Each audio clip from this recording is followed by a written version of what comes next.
Alam nyo po ba, na yung ganitong isda po ay masarap din gawing daing. Ito po yung malalaking galunggong. Sabi ni mother, tinabako daw po ang tawag dito. Comment nyo nga po ako kung tama po, kung tinabako po ba talaga ito. Ang lalaking galunggong and bilog na bilog po. Ngayon po, pakita po namin sa inyo yung paggawa namin ng daing na tinabako. Nalinisan na po namin yan, natanggalan na po namin ng hasang. So ngayon po, hihiwain na lang po sa gitna. Then, kapag nahiwa na po, totally lilinisin na po yan. Mawala po yung mga dugo-dugo at yung natitirang bituka. May kinikwento na naman si mama. Ano yung mama? Nung nag-aaral kami Ayan. sa Mercedes. Hmm. Pag galing namin sa school, napunta kami duman sa Umbuyan na body. Yan ang kasama-sama ni mama, si Tio Norly. Magkapatid po yan. Bye-bye. Sa baybay. At Yan daw yung bayad sa amin, siya na yung ginagawa namin pambaon. pambaon. Yun. Dati po sila magdadaing noon panahon.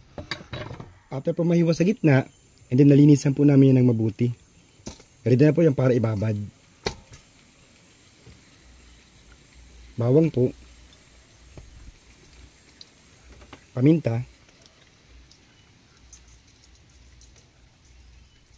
Tsaka po asin.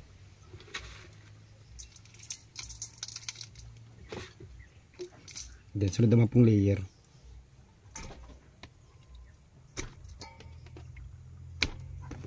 Bawang.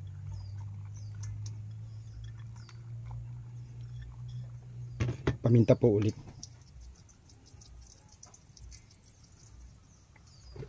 Asin. Asin. And then po, suka.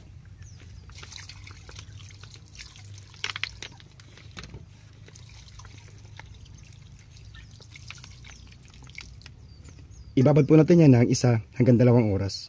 Magkalipas po ang 1 oras, ito po, okay na po yan. Kung mapansin nyo, namuti po siya. Ito po, pwede na po itong iluto.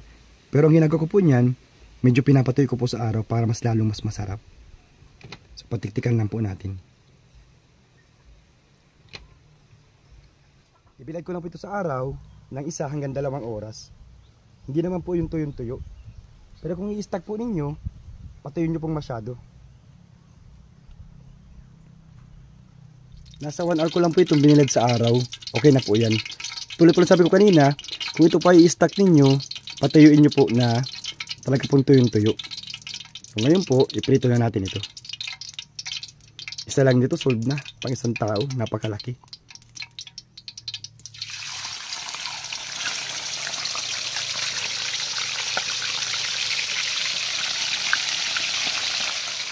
Ito na po yung naluto namin na simpleng daing na galunggong.